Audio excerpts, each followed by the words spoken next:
సువార్త ప్రకటన విషయములో మీరు మాతో పాలివారు కావాలనని నేను మిమ్మల్ని కోరుతా ఉన్నాను. దేవునికి స్తోత్రం కలుగునగాక. దాని గురించి బైబిల్ ఏమని తెలుసా? ఇది సత్క్రియ అన్నాడు. అనండి, ఏది? సువార్త ప్రకటించు దైవజనుడితో పాలివారగుట సత్క్రియ. ఏమన్నాడు అక్కడ వాక్యములో? ఈ సత్క్రియని మీలో ఆరంభించిన దేవుడు క్రీస్తు దినం వరకు దాన్ని కొనసాగిస్తాడని ఆయన ఆశాభావాన్ని వ్యక్తం చేశాడు. అంటే అక్కడ సేవకు అడుగుపెట్టిన దినము మొదలుకొని క్రీస్తు రాకడ దినము వరకు వారిలో కొనసాగవలసిన సత్క్రియగా పౌలయ్య గారు కోరుకున్నది ఏమిటి తెలిసిన?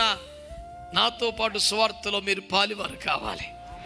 దేవునికి స్తోత్రం చెప్పండి. హల్లెలూయా. కనుక ఫిలిప్పీ సంఘము దైవజనుడితో ఏ విషయములో పాలివారయ్యారు చెప్పండి? చెప్పండి గట్టిగా. హల్లెలూయా. మీ పాపం పోవాలంటే అనండి,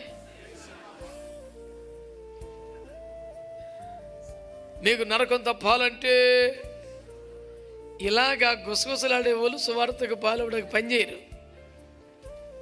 ఒక స్లోగన్ ఇస్తే ఎట్లా ఇవ్వాలండి? 4 గోడల మధ్యలో చిన్నగా మాట్లాడినా పెద్దగా వినపడదు, కానీ ఓపెన్ ఎయిర్లో మాట్లాడితే చాలా పెద్దగా చెప్పాలి. మీ వాయిస్ ఎక్కడే గుసగుసలుగా ఉందంటే మీరు రోడ్డు ఎక్కితే పనిచేయరు. మీకంత చాలా హై క్వాలిటీ సౌండ్ సిస్టమ్ ఉండాలి.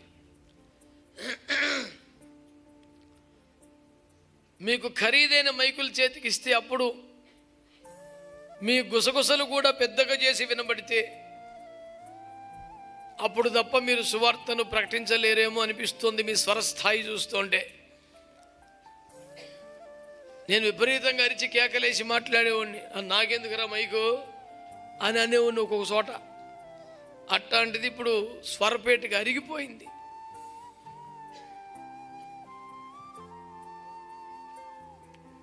ఈఎన్టీ స్పెషలిస్టులు అందరూ చూసి రకరకాల వైద్య పరీక్షలు ఏం చేశారు? దేవుడు కెమెరా లోపల దోచి పడేశారు. రక్త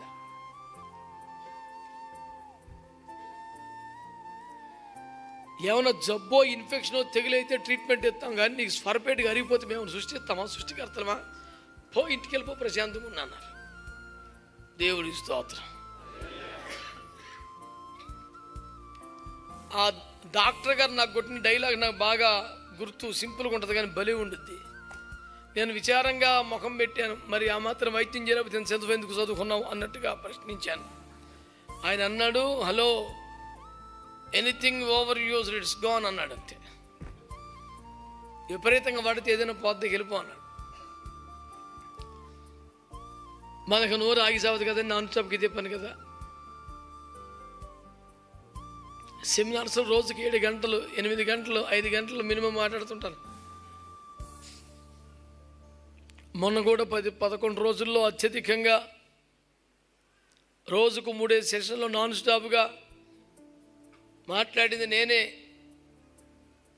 ప్రతి సెషను 2 గంటలు, అలా రోజుకు 3 సెషన్లు. మధ్యలో మంచి చెట్ట పలకరింపులు, డౌట్లు, సందేహాలు, దొంగ పరిచయలు చేసేవాళ్ళని, కేకలు బాగా చేసేవాళ్ళకి అభినందనలు, నోటికి అసలు ఆపేలేదు వేసి రక్తం చేయ. ఎవరి దాన్ని గుర్తొచ్చేస్తుంది కదా. ఒకే కాలం నా వెరీ గుడ్ నాన్న, థ్యాంక్ యూ బిడ్డ, సూపర్, రే రాయ్. ఇదే నడిచింది కూటం అంతా. ఈ అరిగిపోయిన వోకల్ కార్డ్స్లో అదేంతో మరి మంత్రస్థాయిలో ఉండే ఫస్ట్ నోట్స్ అన్నీ పోయినాయి, ఈ చివరి మిగిలినాయి.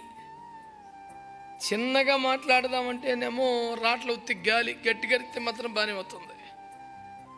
అంటే సంఘానికి పరిచారకులకి నీ అరుపులు అవసరం అనిపించిందా మహేష్ ప్రభుకి?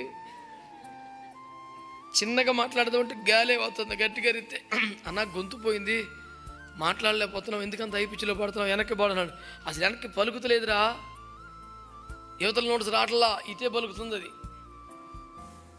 ఇదిగో అంటే రాదు, అది శారానా అంటే వస్తుంది, అక్కడ పలుకుద్ది, ఇది పలకట్లా. నేనేం చేయను?